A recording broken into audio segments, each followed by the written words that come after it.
은혜 받으신 하나님의 말씀은 요한일서 2장 1절에서 6절의 말씀입니다. 우리 같이 한 목소리로 천천히 합독하시겠습니다. 시작. 나의 자녀들아, 내가 이것을 너희에게 쓰면 너희로 죄를 범하지 않게 하려 함이라. 만일 누가 죄를 범하여도 아버지 앞에서 우리에게 대언자가 있으니 곧 의로우신 예수 그리스도시라. 그는 우리 죄를 위한 화목제물이니 우리만 위할 뿐 아니요 온 세상의 죄를 위함이시라.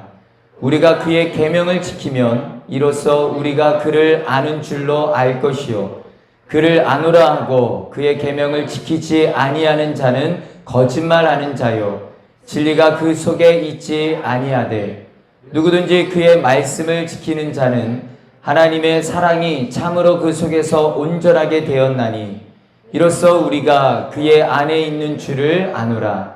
그의 안에 안 산다고 하는 자는 그가 행하시는 대로 자기도 행할지니라. 아멘. 저는 이 말씀을 가지고 신앙의 절정은 하나님을 향한 사랑이다 라는 제목으로 잠시 말씀을 나누려고 합니다. 우리가 예수님을 믿고 거듭나면 성령님이 내주하심으로 우리의 마음과 생각을 지켜주시는 변화가 일어납니다. 그렇다고 해서 죄의 유혹 자체가 사라지는 것은 아닙니다. 우리가 거듭나는 순간 천국을 가면 상관이 없는데 그것이 아니라 늘 우리는 여전히 죄된 세상에서 살아가기 때문에 유혹이 발생을 하고 그때 우리 안에는 여전히 옛 자아가 발동을 하기 때문입니다. 우리는 끊임없이 유혹 앞에 놓이게 되고 또 누군가는 예수님을 믿음에도 불구하고 그 유혹 앞에 져서 죄를 범하게 되는 거예요.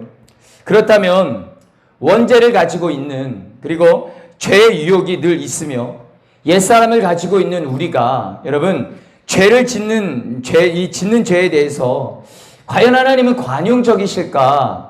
이해해 주실까라는 거죠. 얼마든지 죄를 지을 수 있다라고 하실까라는 것입니다. 자, 여러분 오늘 이 부분에 대해 우리에게 이렇게 말해주고 있습니다. 자, 과연 하나님은 우리의 연약함 때문에 짓는 그 죄, 우린 여전히 연약함 때문에 짓는 그 죄에 대해서 관용적으로 대하실까? 결코 그렇지 않다라는 겁니다. 여러분 오늘 본문 1절에서 2절 말씀을 한번 보도록 하겠습니다. 1절에서 2절의 말씀 우리 같이 성경을 보시고요. 읽어보겠습니다. 시작. 나의 자녀들아, 내가 이것을 너희에게 쓰면 너희로 죄를 범하지 않게 하려 함이라. 만일 누가 죄를 범하여도 아버지 앞에서 우리에게 대언자가 있으니 곧 의로우신 예수 그리스도시라. 그는 우리 죄를 위한 화목제물이니 우리만 위할 뿐 아니요 온 세상의 죄를 위하심이라. 아멘. 자, 요한이 요한일서를 기록한 목적이 오늘 본문 말씀을 보면은 너희로 죄를 범하지 않게 하려 함이라 라고 분명히 밝히고 있습니다. 자, 보세요. 이 말씀을 통해 하나님께서 우리에게 기대하시는 것은 뭐냐면 여러분 죄가 우리 가운데 익숙할 수 있습니다.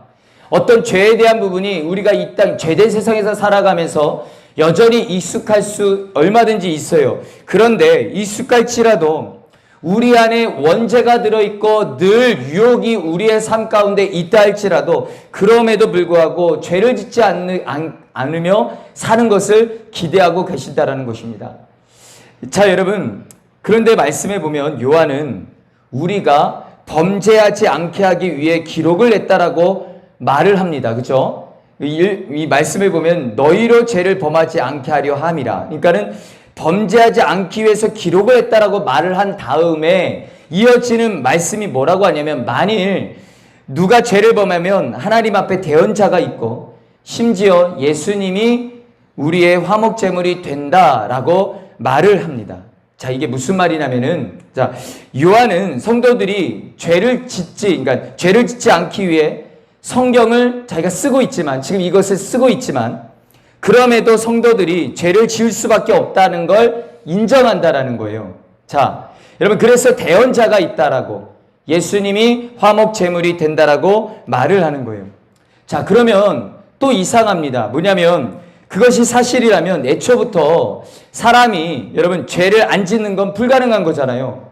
그렇지 않습니까? 자, 그런데 그러면 처음부터 죄를 짓지 않게 하기 위함이라 라는 말을 쓰면 안 돼요. 사실은. 이 요한은 여기서 뭐라고 해야 되냐면 혹시 살다가 죄를 지어도 낙심하지 말라라고, 너희를 위하여 간구하는 대언자가 있다라고, 우리 예수님이 이미 화목제물이 되어 주신다라고 그렇게 말씀을 하셔야만 합니다. 기록이 되어야만 돼요. 자, 그런데 가만히 묵상을 해보면 오늘 이 본문에는 굉장히 깊은 메시지가 담겨져 있다라는 겁니다. 많은 분들이 하나님은 우리가 회개를 하면 용서하신다라고 믿어요. 그렇죠? 여러분, 분명 틀린 말은 아닙니다. 맞아요. 여러분, 이미 사도 요한은 요한일서 1장 9절 말씀에 보면은 우리가 전에 말씀을 살펴봤지만은 뭐라고 하냐면 우리가 만일 우리의 죄를 자백하면, 그렇죠? 자백하면 우리 하나님께서 우리의 죄를 용서하신다라고 분명히 선언을 하고 있습니다. 자, 그런데 자칫하면 우리로 하여금 죄에 대해서 잘못된 태도를 가지게 만든다라는 겁니다. 어차피 하나님께서 용서하실 거잖아요. 그죠? 어차피 하나님께서 용서해 주실 거니까 죄에 대해서 굉장히 담대해져요. 어차피 회개하면 되는데 뭐가 걱정이에요. 그죠? 잘못했다라고 말하면 용서해 주실 거니까 그냥 담대하게 죄를 짓는 거예요. 회개하면 되니까 더 대담해지죠. 아무렇지도 않아요. 여러분, 하나님께서 회개하라고 용서하라고 용서하시겠다라고 하신 말씀이 근본적으로 우리의 마음을 편하게 하기 위함은 아니다라는 겁니다. 여러분, 만약 그런 거였다면 오늘 본문 1절에 보면은요, 이 요한 사도가 내가 이것을 너희에게 쓰면 너희로 죄를 범하지 않게 하려 함이라고 쓰지 않았을 거다라는 겁니다. 자, 사람이 비록 죄를 지을 수밖에 없는 존재일지라도 성도는 여러분 달라야 한다라는 거예요. 몸부림을 쳐야 된다라는 겁니다. 결과적으로 누구나 죄를 져요. 사실 죄를 질 수밖에 없습니다. 자, 그러나 뭐가 중요하냐면 따라합니다. 과정이 중요하다. 과정이 중요하다라는 거예요. 죄를 짓지 않으려고 몸부림을 치다가 여러분 죄를 짓는 짓는 죄가 성도가 짓는 죄가 되어야 된다라는 겁니다. 그냥 아무렇지도 않게 짓는 죄가 아니라 안 지으려고 몸부림치다가 그러다가 지을 수밖에 없는 그 죄가 바로 성도가 짓는 죄여야만 된다라는 겁니다. 그래서 사도 요한이 이렇게 말하는 거예요. 죄를 짓지 않아야 된다라고. 그런데 죄를 짓지 않으려고 하다가 그러다가 죄를 지으면 낙심하지 말라고, 대언자가 있다라고, 우리 예수님이 너희를 위하여 화목제물이 되어 주신다라고 오늘 본문에 그렇게 말하고 있는 것입니다. 여러분, 히브리서 12장 4절 말씀에 보면은요, 너희가 죄를 싸우되 아직 피 흘리기까지는 대항하지 아니하고 라고 말씀을 합니다. 그러니까는 히브리서 기자는 성도들에게 죄와 싸워야 된다라고 말합니다. 어느 때까지 싸워야 된다라고 말하면 피 흘릴 때까지. 무슨 말이냐면요, 목숨을 내놓는 순간까지 끝까지 싸우고 또 싸워야 된다라고 말을 하고 있는 겁니다.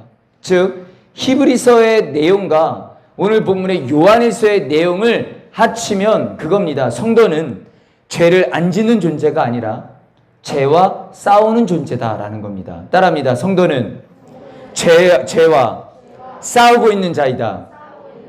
죄를 안 짓는 자가 아니다라는 거예요. 죄와 싸우고 있는 자다라는 거죠. 여러분, 분명 질 겁니다. 우리는 무조건 져요. 여러분, 우리 중에 죄를 이길 수 있는 존재는 사실 없습니다. 아무도 없어요. 그러나 낙심하지 말 것은 오늘 말씀에서 뭐라고 선언하고 계시냐면은 우리를 위해 대언자, 그 대언자가 계시고 우리를 위해 자기 몸을 희생하신 예수님이 계시다는 것입니다. 본문에, 여러분, 오늘 본문에 대언자라고 하는 이 파라클레토스라고 하는 이 단어는요, 성경에 성령을 가리키는 보혜사로 번역이 되는 단어입니다. 자, 쉽게 말하면 사탄이 밤낮으로 참소를 해요. 하나님, 저 김진원 보세요. 하나님, 목사라고 하면서 날마다 저렇게 삽니다. 전 가만두면 안 됩니다. 끊임없이 고소를 해요. 끊임없이 참소를 합니다. 그런데 그때마다 우리를 변호해주는 존재가 있는데 바로 예수 그리스도라는 거예요. 무엇을 근거로 변호하시는가? 여러분 오늘 보면 2절 말씀을 보세요. 자, 같이 한번 읽어보겠습니다. 시작. 그는 우리 죄를 위한 화목제물이니 우리만 위할 뿐 아니요 온 세상의 죄를 위함이시라. 하나님, 저 사람은 죄와 싸우다 또 싸우다 그렇게 싸우다 죄를 지은 겁니다. 세상 사람들은 그냥 죄를 즐거워하다가 죄를 짓지만 적어도 저 사람은 죄와 싸우다가 죄 진 겁니다. 그러니 용서해 주세요. 제가 저 사람을 위해 십자가에 죽은 거 아닙니까? 용서해 주세요. 그거예요, 여러분. 여러분, 요한이 말하고 있는 회개와 용서는요, 뭐냐면 부담을 가지라는 겁니다. 부담을. 죄와 싸워야 된다라는 부담을요. 다시 말씀드립니다, 여러분. 자, 성도는 죄를 안 짓는 존재가 아닙니다. 죄를 안 짓는 존재가 아니라 죄와 싸우는 존재입니다. 죄에 대해서 부담감을 가져야 되는 존재라다는 거예요. 그러므로 오늘도 회개와 용서의 확신을 가지고 사랑하는 성도 여러분, 여러분은 일어설 수 있기를 간절히 소망합니다.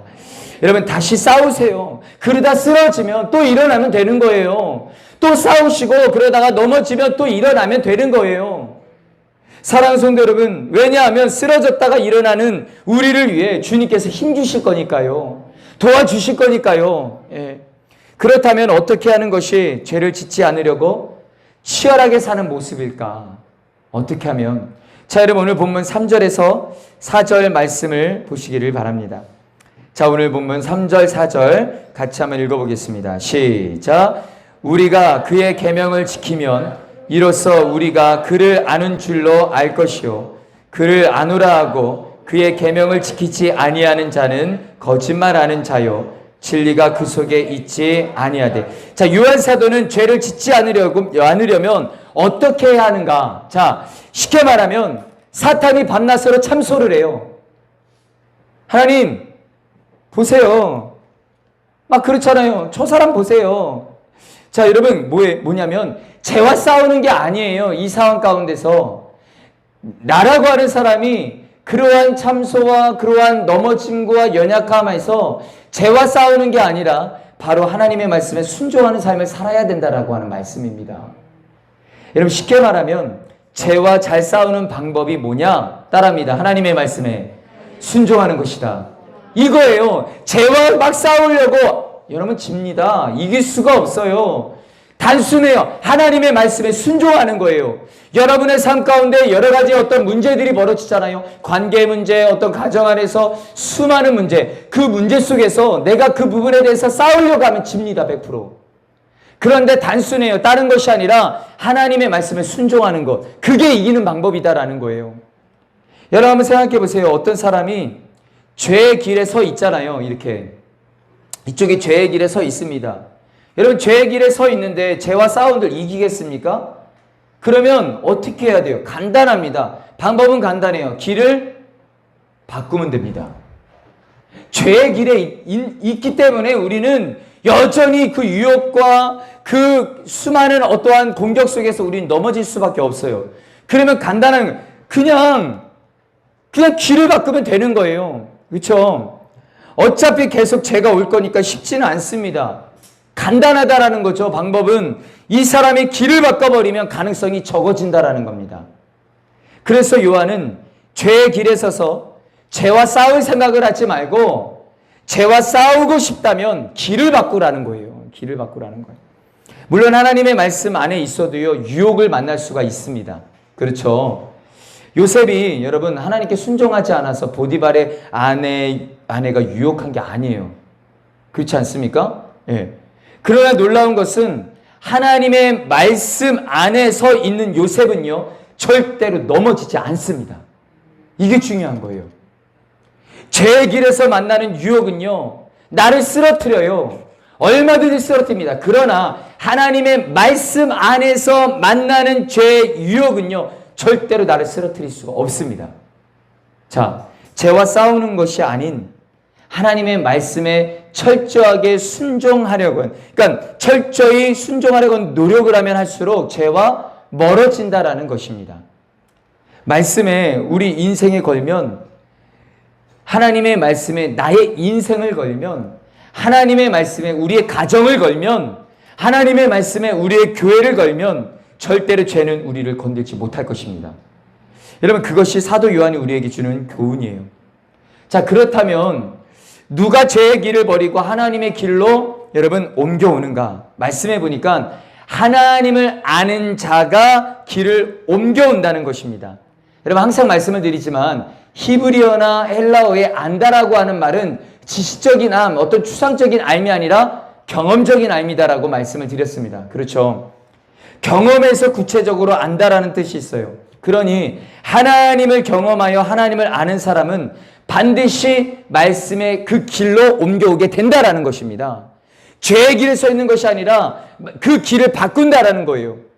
여러분, 그래서 하나님에 대해 지식으로만 아는 사람은요, 예배 후에도요, 말씀을 들은 후에도요, 절대로 아무 일도 일어나지 않습니다. 그냥 그래요. 그러나 하나님을 경험적으로 아는 사람은요, 이미 예배 중에 말씀을 듣는 중에 여러분 변화가 시작이 됩니다. 결단이 이루어지고요, 삶을 통해 순종의 열매가 맺어집니다. 왜냐하면 하나님을 아는 사람은 그 말씀대로 살 수밖에 없기 때문에 그렇다라는 거예요. 그것이 오늘 말씀이에요. 하나님을 아노라 하고 그 말씀대로 살지 않는 자는 거짓말하는 거라고. 사랑하는 성도 여러분, 하나님을 알면 길을 바뀔 수 있습니다. 길이 바뀌어집니다. 다른 길에 서 있을 수가 없어요. 절대로. 그럴 수가 없다라는 겁니다. 여러분, 하나님을 아는 사람은 반드시 길을 바꾸고, 마이크 안 돼요? 오늘 굉장히 힘드네요. 자, 바꿀게요. 자, 웬만하면 마이크를 좀 건들지 않았으면 좋겠어요. 딱 세팅해 놓으면. 자, 이거 조절해 주세요. 자, 여러분, 하나님을 알면 길이 바뀌어집니다. 다른 길에 서 있을 수가 없어요. 하나님을 아는 사람은 반드시 길을 바꾸고 그 말씀의 길에서 여러분 하나님과 동행하는 삶을 살 수밖에 없습니다. 저는 우리 예수님께 성도님들이 길을 바꾸시는 분들이 되시기를 간절히 소망합니다. 여전히 내가 죄의 길에 서 있으면서 하나님을 예배하고 하나님을 섬기며 하나님 앞에 나오면서 여전히 죄의 길에 있으면서 죄를 이기려고 하지 마시고 길을 바꾸시면 된다라는 거예요. 그러면 죄의 가능성이 줄어든다라는 겁니다. 여러분, 그런 말씀으로 사는 사람은 어떤 복을 누릴 수 있는가? 오늘 보면 5절 말씀을 보세요. 자, 5절입니다. 우리 같이 한번 읽어볼게요. 오늘 보면 5절 말씀. 자, 시작. 누구든지 그의 말씀을 지키는 자는 하나님의 사랑이 참으로 그 속에서 온전하게 되었나니 이로써 우리가 그의 안에 있는 줄을 아노라. 자, 사도 요한은 길을 받고 하나님의 말씀대로 살면 살수록 어떤 일이 일어나는가? 하나님의 사랑이 그 사람 안에서 온전해진다는 것입니다. 자, 여러분 쉽게 말하면 그 사람 위에 하늘이 열린다는 거예요. 하늘이 열리고 하나님께서 무한정 사랑을 부어주신다는 겁니다. 마치 이런 느낌인 거죠. 24시간 하나님이 나를 붙잡고 계시는 것 같은 그 느낌 있잖아요. 자, 여러분, 하나님이 나를 너무 잘 아시고 내 상황을 너무 잘 아시고, 그래서 목사님 말씀을 통해서 또 뭔가를 깨닫게 하시고 또 누군가 또 동역자들을 통해서 주변의 사람들을 통해서 위로받게 하시며 주변 환경을 통해서 하나님의 메시지를 듣게 하실 때, 아, 정말 하나님은 날 아시는구나. 나를 잘 아시는구나. 내 처지를 잘 아시는구나. 내 상황을 하나님이 아시는구나. 이때 이 사람이 깨닫는 것이 뭐냐면 내가 하나님 안에 있구나. 이거예요. 본문에 뭐라고 되면 이로써 우리가 그의 안에 있는 줄을 아노라 라고 하는 거예요. 사랑하는 성도 여러분, 하나님은 우리를 너무 잘 아십니다. 우리의 형편과 사정을 아시고 기가 막힌 방법으로 이미 일하고 계시는 줄로 믿으시기를 바랍니다. 자, 여러분, 그렇다면 우리가 하나님 안에 있으면 어떤 삶을 살까? 여러분, 오늘 보면 6절 말씀을 보세요. 같이 한번 읽어보겠습니다. 시작. 그의 안에 산다라고 하는 자는 그가 행하시는 대로 자기도 행할지니라. 아멘. 그의 안에 있다라고 확신을 하면 그 사람의 삶의 근본적인 변화가 일어난다라는 거예요. 근본적인 변화가 일어나는데 말씀해 보니까 그가 행하시는 대로 자기도 행할지니라. 여러분, 이거예요. 우리는 내가 사랑하는 사람이 하는 말에는 쉽게 순종합니다.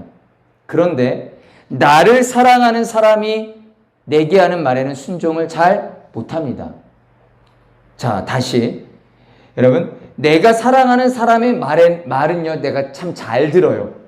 그런데 나를 사랑하는 사람의 말은 잘 안 들어요. 그래서 우리가 부모님 말씀을 잘 안 듣는 거예요. 그죠? 그죠? 예. 그리고 또 이제 우리가 자녀한테 똑같죠? 그 자녀가 부모 말씀을 잘 안 들어요. 근데 부모는 자녀 말은 또 기가 막히게 들어요. 이 차이라고 생각하시면 됩니다. 자, 여러분 6절 말씀이 그 말씀이에요. 6절 말씀이. 네. 하나님의 사랑이, 은혜가 막 부어져요.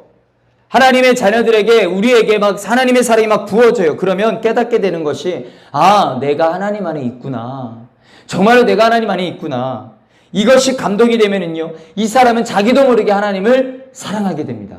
막 사랑하게 돼요. 하나님을 사랑하면은요, 그 다음부터는 굉장히 쉬워집니다. 모든 것이 다. 여러분, 말씀이 짐이 되질 않아요. 절대로. 죄를 안 짓는 것이 그렇게 하나도 힘들지가 않아요. 오히려 죄를 짓는 것이 더 힘들어지죠. 그 죄의 길에 서 있는 것이 더 힘들어져요. 점점. 결국 핵심은 이겁니다. 사실 죄와 싸우는 문제로부터 시작되었지만 결론은요, 하나님을 사랑하는 거예요. 결론은요. 하나님을 사랑하면 그 모든 과정은 다 자유로워집니다. 절대로 말씀이 우리에게 짐이 되지 않아요. 왜 이렇게 해야 됩니까? 왜요? 란 질문이 안 돼요. 이유가 필요 없어요. 사랑하기 때문에 그 말이 100% 나에게 흡수가 돼서 그냥 그 말대로 그냥 살아가는 거예요. 그래서 짐이 안 돼요. 힘들지가 않아요. 부담이 안 된다니까요. 여러분, 성경을 보면 예수님의 제자들은 대단한 사람들이었습니다. 그렇죠? 여러분, 가족도요 버리고요, 직업도 버리고요, 자신의 야망도 다 버리고 주님을 따릅니다. 문제는 모든 말씀에 대부분 다 순종하다가 딱 하나의 순종을 못해요. 성경을 보면은, 그리고 제자들이 결국은 십자가에서 넘어지고 맙니다. 그렇죠. 무너져요. 그리고 이 제자들이 결국은 고향으로 돌아가요. 그죠? 고향으로 돌아가서 예전에 하던 대로 고기를 잡아요. 이때 부활하신 예수님이 등장을 하시지 않습니까? 우리가 잘 아시잖아요. 그들을 찾아가시고 뭐라고 질문하시냐면은, 요한의 아들 시몬아, 네가 나를 사랑하느냐? 사랑을 묻고 계셔요. 그죠? 우리가 너무 잘 알죠. 예수님은요, 충성하라고 말하지 않으셨고 헌신하라고 말하지 않으셨습니다. 그런데 주님을 향한 사랑을 고백한 베드로를 보면은요, 그 후의 인생을 보면은 순교까지 갑니다. 그 전에는요, 말 한마디조차도 제대로 하지 못해가지고 벌벌벌 떨면서 예수님을 부인했던 사람인데, 이제는요, 순교를 해요. 순교를. 그러므로 사랑하는 성도 여러분, 어떻게 하는 것이 죄와 강력하게 싸우는 것일까? 어떻게 하는 것이 정말로 죄와 강력하게 싸워서 이기는 것일까? 여러분, 길을 바꾸는 것도 중요하고요, 말씀대로 사는 것도 중요해요. 자, 그런데 하나님의 은혜를 경험하는 것도 너무 중요해요. 그런데 더 중요한 게 있어요. 뭐냐면, 따라합니다. 하나님을 사랑하는 것입니다. 이게 가장 중요해요. 예. 길을 바꾸는 것 너무 중요하고, 말씀에 순종하는 것 너무 중요하고, 하나님의 은혜를 경험하는 것도 너무 중요한데, 그것보다 더 중요한 것은 주님을 사랑하는 겁니다. 여러분, 여러분의 신앙은 어디까지 와 계십니까? 여전히 그 죄가 있는 그 길에서 죄와 싸우고 계십니까?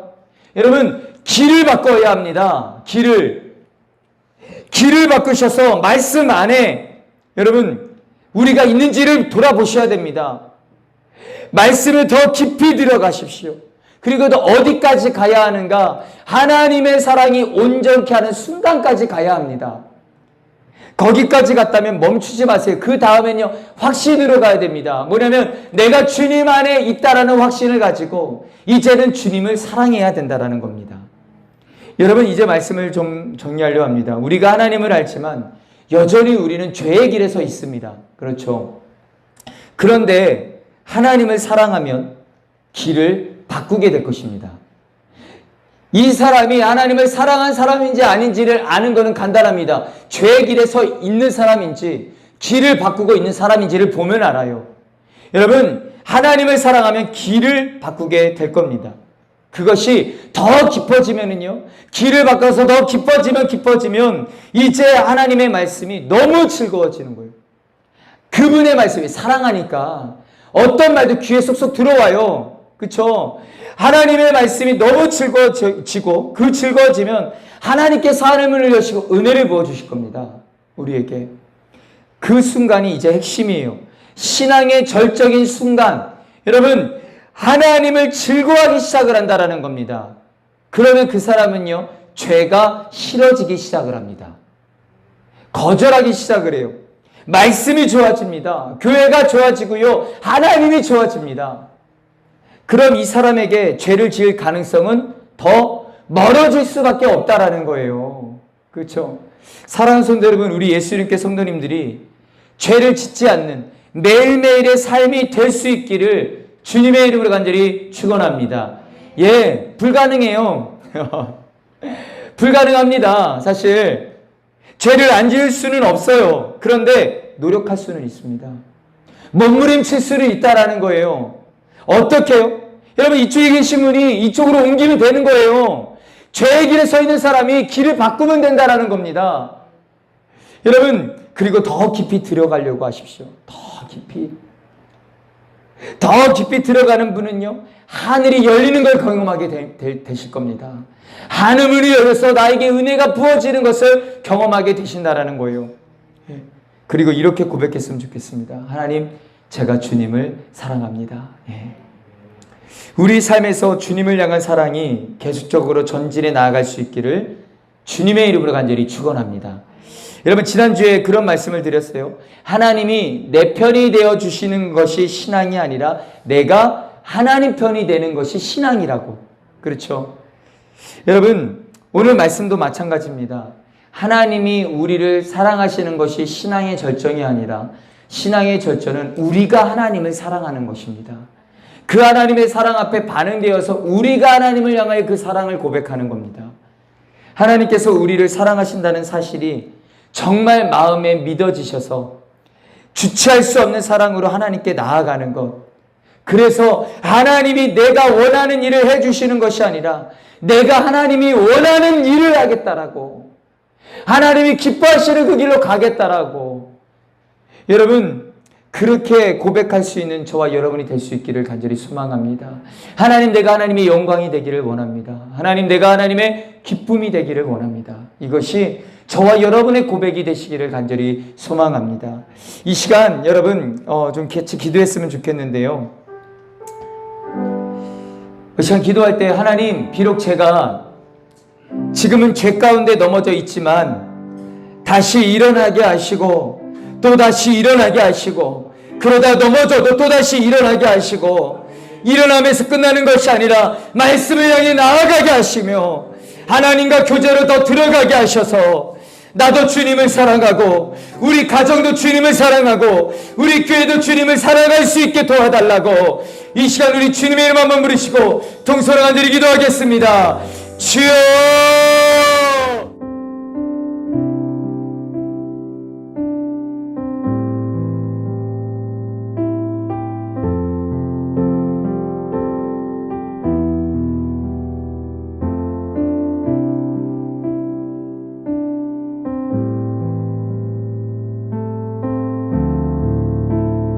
이제는 우리를 죄악 가운데 그리신 예수 그리스도의 크신 은혜와 하나님 아버지의 무한하신 사랑과 성령의 감동감에 대주교통 충만하심이 예수님 안에서 정말로 하나님의 말씀 붙잡고 하나님의 그 은혜 안에서 더 하나님을 사랑하겠노라고 고백하며 결단하며 주님을 향해 달려가는 사랑하는 주의 백성들 머리 위에, 우리 예수 이름 교회 위에 이제로부터 영원토록 함께 하시기를 간절히 축원하옵나이다. 아멘. 아멘. 하나님 감사합니다. 날마다 하나님의 은혜로 나아가는 저희들이 될 수 있도록 주님을 향해 나아가는 저희들이 되길 원합니다. 할렐루야. 우리 예배를 받으신 하나님께 영광의 박수 올려드리겠습니다.